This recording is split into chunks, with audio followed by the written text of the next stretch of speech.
नैनं छिन्दन्ति शस्त्राणि नैनं दहति पावका न चैनं क्लेहयन्त्यापो न शोषयति मारुतः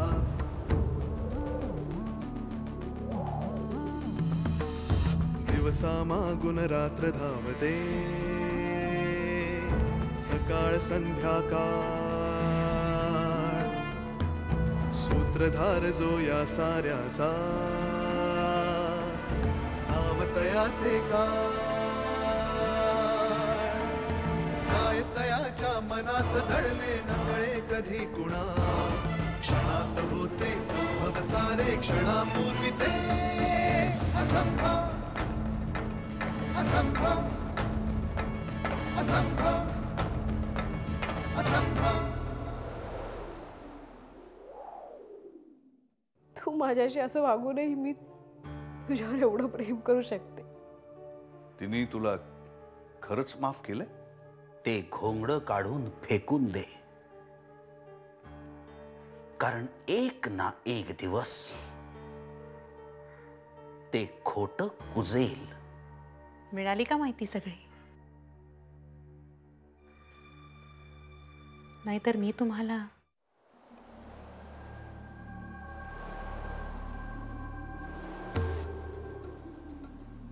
पार्वती, माझी गीता कुठे ठेवलीस? गीता कुठे ठेवलीस?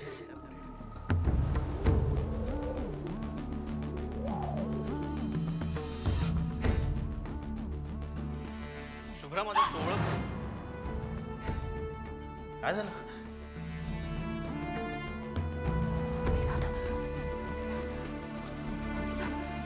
काय झालं? तुम्ही तुम्ही आता तिथे होतात ना? काय?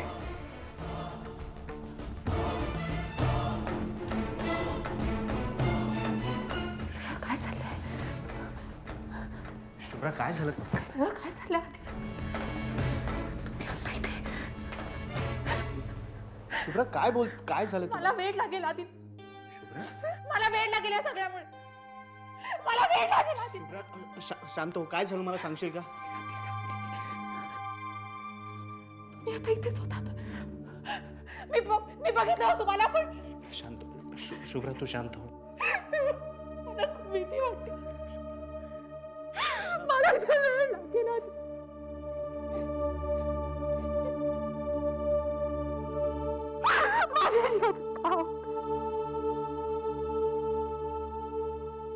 पाथरे, नमस्कार. मिळाली का सप्रेम भेट? मोजून घ्या, तुम्ही सांगितली तेवढी आहे. हो हो, सांगतो, साहेबांना सांगतो. बर.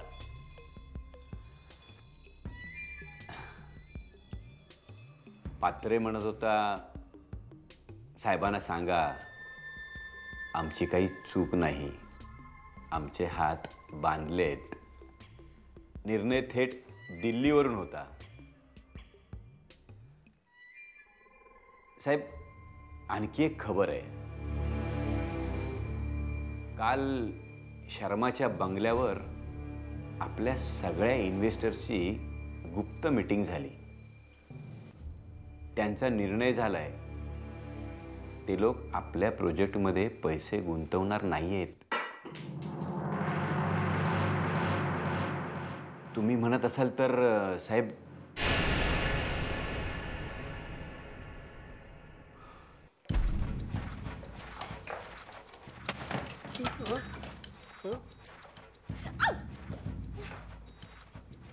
आता मरत सुद्धा नाही.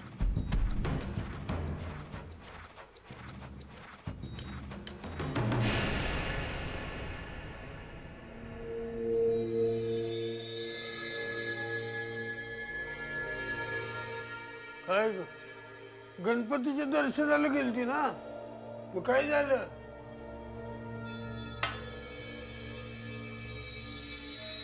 जे व्हायला नको होतं ना तेच झालं. झक मारली आणि गेले तिकडे. मला काय माहिती ती म्हातारी तिकडेच असेल म्हणून. ही कंची म्हातारी? ती नाही, त्या शुभ्राची आईस. ओळखलं तिने मला, सगळ्यांसमोर म्हणाली की हीच ती मुलगी जी पत्रकार बनून 2 दिवस माझ्या घरी राहिली होती म्हणून. मग काय, भर रस्त्यात जर तुला उभं करून कोणी तुझे कपडे उतरवले तर कसं वाटेल तुला? अगं माझ्या म्हाताऱ्या संग असला चावटपणा कोण करेल? हा, तुझं काय झालं असेल ते कळतंय मला बरं.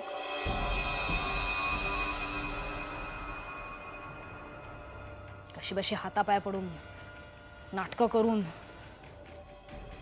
काढली समजूत मी आदिनाथची.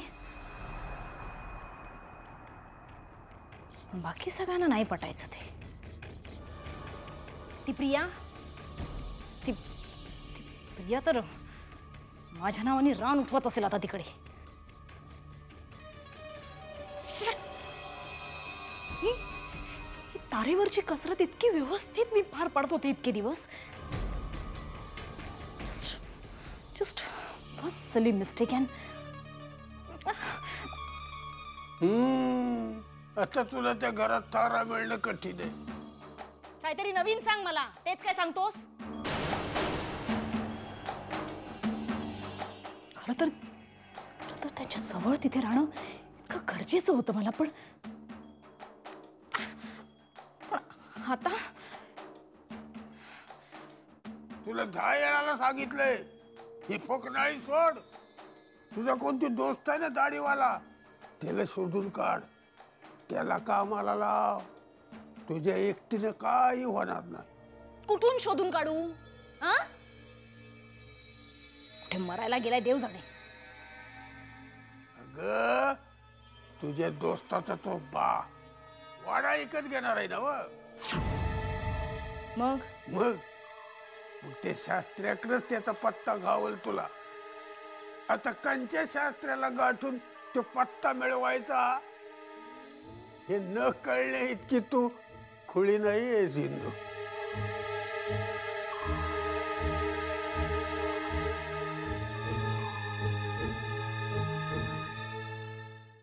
काय बसले का बाप्पा घरी?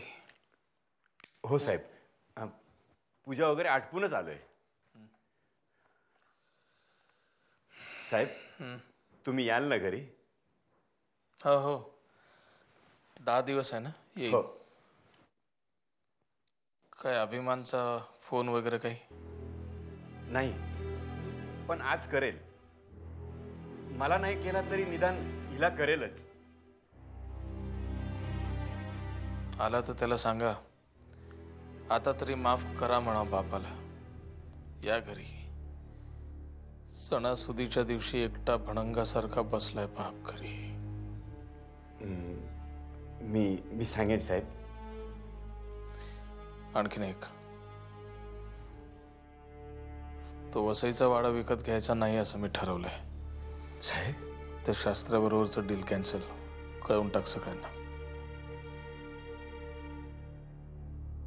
पांडुरंग पांडुरंग, गणपती बाप्पा पावलास रे बाबा.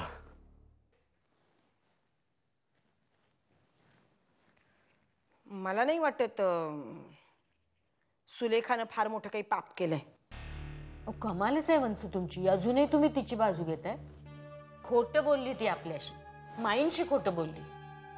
खोटं बोलून काय मोठी एवढी इस्टेट लुबाडली ग तिने, सांग ना. काय उपद्व्याप करण्याची गरज काय होती तिला? बरोबर आहे, तुझंच अगदी बरोबर आहे. काही गरज नव्हती. तिला काय गरज होती? मग तुम्ही लोकांनी आधीच तिला झिडकारली होती. वंस हो मग, नाही तर काय. पण त्या बिचारीने सगळा वाईटपणा घेतला. कशासाठी? फक्त तुमच्यासाठी. काय? अकलेवरती धोंडे पडल्यासारखी वागू नकोस वहिनी. अगं जरा नीट विचार कर. अगो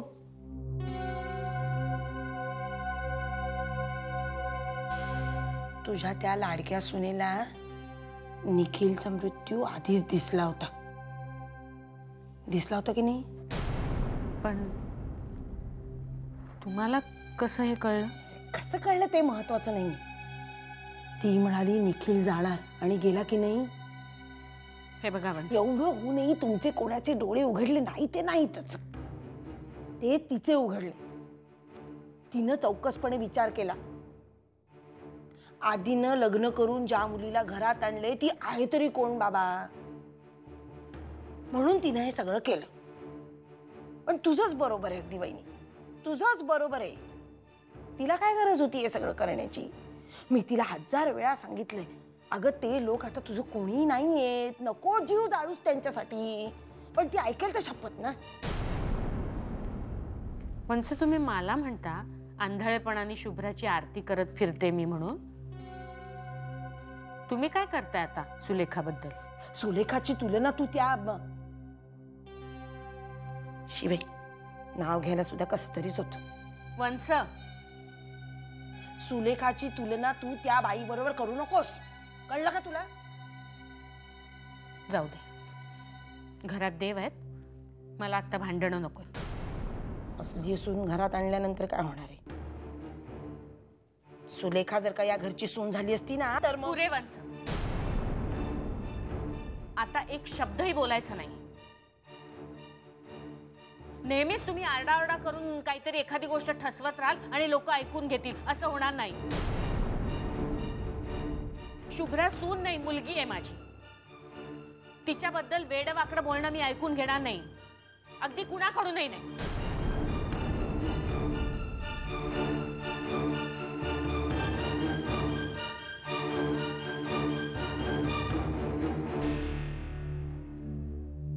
विनाशकाले विपरीत बुद्धी. गणराया, अरे बाबा थोडी तरी बुद्धी दे हो या बाईला.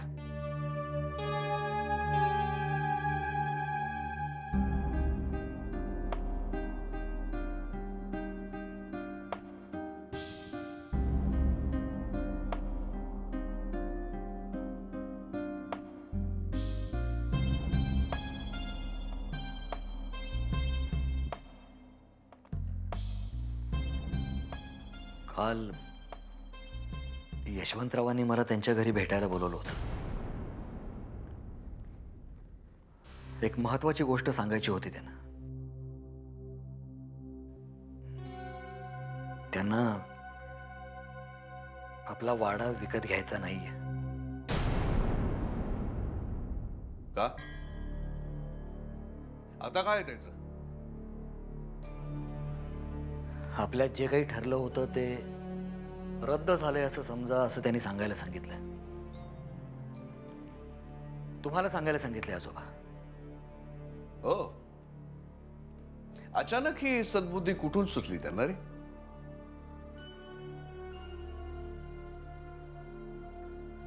याचं कारण मलाही माहिती नाहीये. अरे वा, चमत्कारच झाला म्हणायचा. हा चमत्कार नाही मधु, चमत्कार नाही. हे विधिलिखित होतं. हेच व्हायचं होतं.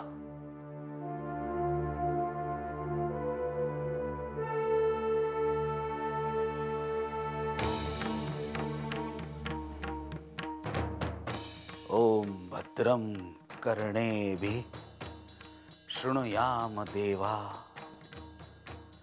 भद्रं पश्येमाक्षभिर्यजत्रा, स्थिरैरङ्गैस्तुष्टुवास्तनुभिः, व्यश्येम देवहितं यदायुः. ओम स्वस्ति नो इंद्रो वृद्धश्रवः,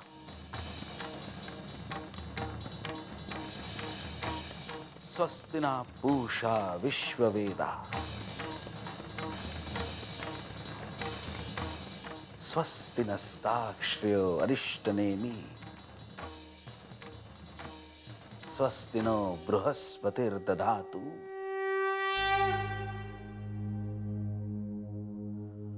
ओम शांति शांति शांति.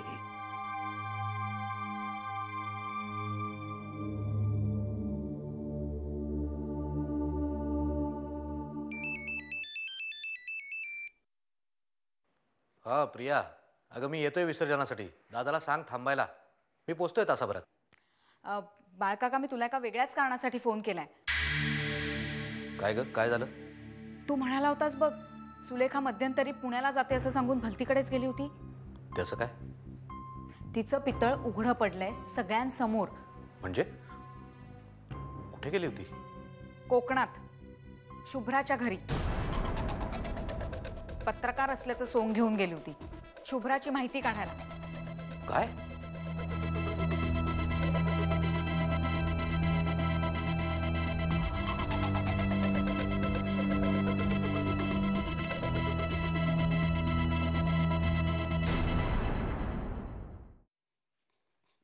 चंदू,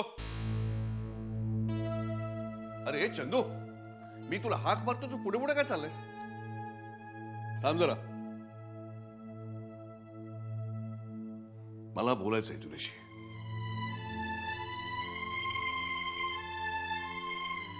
हे बघ, मी तुला आता जे काही सांगणार आहे, आय डोंट नो तुला कितपत आवडेल पटेल. मला माहिती आहे हा तुझ्यासाठी खूप मोठा सेटबॅक आहे, आणि हे तुला मी उपासाने, उपरोधाने किंवा तुला टोचण्यासाठी नाही सांगत आहे. मला मनापासून वाटतं म्हणून सांगतोय. श्रीमंत व्हायची संधी अचानक तुला पुढे आली, तू घ्यायची ठरवलीस ती, पण ती संधी अशी अचानक निघूनही गेली. अशा वेळी आतमध्ये कुठे कितपत त्रास होतो हे मला माहिती आहे. कारण कधी काळी तुझ्या जागी मी होतो, माहिती आहे मला. चंदू, मला 2 गोष्टींनी तारलं, वाचवलं. माझी सचोटी आणि माझे पेशन्स. एक बाप म्हणून तुला सांगतो, या 2 गोष्टी जर तुझ्याकडे असतील तर आयुष्यात पुढे जाण्यापासून तुला कोणीही रोखू शकणार नाही. आणखीन एक, आता तरी त्या यशवंतरावाची साथ सोड रे. त्याच्याबरोबर राहून तुला नुकसानच होणार आहे.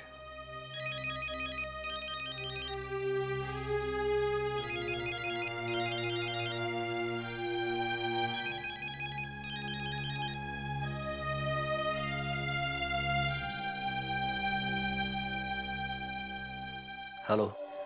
हां भाई, सुलेखा बोलते. हो कळलं, बोल. भाई, थोडंसं काम होतं तुमच्याकडे. मला यशवंतराव सरंजामेंचा फोन नंबर हवा होता. कोणाचा? यशवंतराव सरंजामे. फॉरवर्ड करतो. Okay, bye.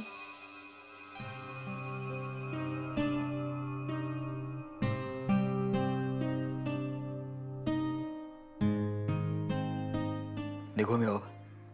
चंदू, मी आता जे काही बोललो तुझ्याशी त्याच्यावर जरा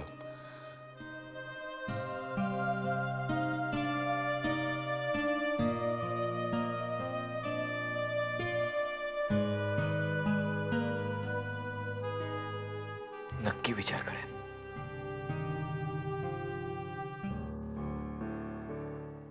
अगदी मनापासून सांगतोय बाबा. येऊ. ठीक आहे, नीट सांग.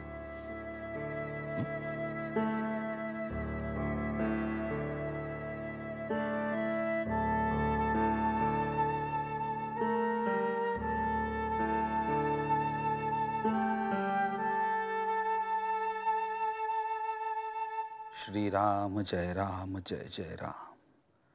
श्री राम जय राम जय जय राम. श्री राम जय राम जय जय राम. श्री राम जय राम जय जय राम.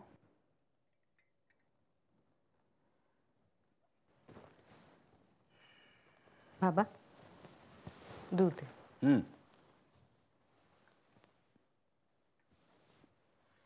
वसुधा, हा? आज संध्याकाळी गणरायांचं प्रस्थान आहे. हो, तुम्ही पण जाणार आहात ना समुद्रावर? हो तर. आणि बरं का, उद्या सकाळी आमचंही प्रस्थान आहे हो. अहो काय बाबा, लगेच उद्याच का निघताय तुम्ही? थोडे दिवस अजून थांबा की. वसुधा, आणखीन आग्रह करू नकोस. मला गेलं पाहिजे. खूप दिवस वाड्यापासून लांब राहिलो मी. तो साथ घालतोय मला. गेलं पाहिजे. माझी बॅग, हो, ती मी उचलून ठेवली होती. ती मला आणून दिलीस तर बरं होईल. बरं बाबा.